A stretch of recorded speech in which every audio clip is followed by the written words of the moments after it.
அனைவருக்கும் வணக்கம். சற்று முன் வெளியான முக்கிய அறிவின்படி தமிழக மக்கள் அனைவரும் பயன்பெறும் வகையில் வங்கி கணக்குகளில் பணம் செலுத்துவது குறித்து தற்போது முக்கியமான மகிழ்ச்சியான அறிவிப்பு ஒன்று வெளியாகியுள்ளது. இதை பத்தி விரிவாக வீடியோல பார்ப்போம். வீடியோவை கடைசி வரைக்கும் ஸ்கிப் பண்ணாம பாருங்க. வீடியோக்குள்ள போறதுக்கு முன்னாடி இந்த வீடியோ லைக் பண்ண பிரஸ் பண்ணிக்கோங்க. இப்பதான் இந்த சேனலுக்கு ஃபர்ஸ்ட் டைம் இருக்கீங்கன்னா சப்ஸ்கிரைப் பண்ண பிரஸ் பண்ணிக்கோங்க.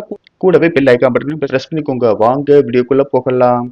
தமிழ்நாட்டில் 2026 சட்டமன்ற தேர்தலுக்காக ஆளும் கட்சியான திமுக மகளிர் உரிமைத்தொகை மற்றும் கோடைகால சிறப்பு நிதி என ஒரே தவணையாக ரூபாய் 5000 வழங்கி மக்கள் மத்தியில் நற்பெயர பெற்றுள்ள நிலையில் அதற்கு போட்டியாக மத்திய பாஜக அரசு ஒரு பிரமாண்டமான நிதி திட்டத்தை தயார் செய்து வருவதாக தகவல்கள் வெளியாகியுள்ளன.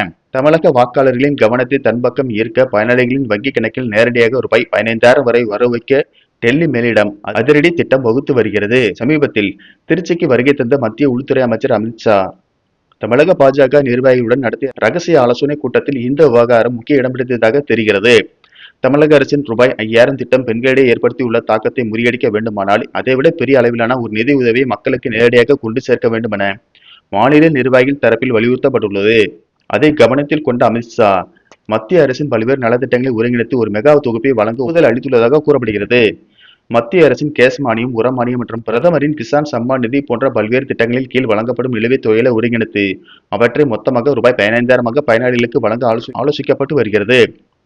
நேரடி பலன் பரிமாற்றம் மூலம் இந்த தொகை மக்களின் வங்கி கணக்கிற்கு செல்லும் போது அது ஆளும் கட்சியின் திட்டத்தை விட அதிக தாக்கத்தை ஏற்படுத்தும் என பாஜக நம்புகிறது.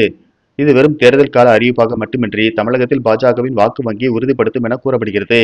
பிரதமர் நரேந்திர மோடி தமிழகம் வரும்போது இந்த வரலாற்று சிறப்புமிக்க அறிவிப்பை அதிகாரப்பூர்வமாக வெளியிட வாய்ப்புள்ளதாக அரசியல் வட்டாரங்கள் தெரிவிக்கின்றன.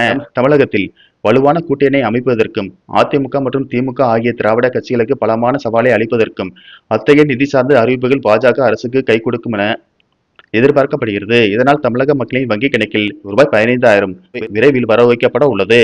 இந்த நிலையில் பொது விநியோக திட்டத்தில் மத்திய அரசு மிகப்பெரிய மாற்றங்களை கொண்டு வர உள்ளதாக தகவல்கள் வெளியாகியுள்ளது. அதாவது ரேஷன் கடைகளின் மூலம் பொதுமக்களுக்கு அரிசி, கோதுமை, சர்க்கரை போன்ற உணவுப் பொருட்களை வழங்குவதற்கு பதிலாக அதற்கான பணத்தை நேரடியாக பயனாளிகளின் வங்கி கணக்குகளில் செலுத்தும் திட்டத்தை கொண்டு வர உள்ளது.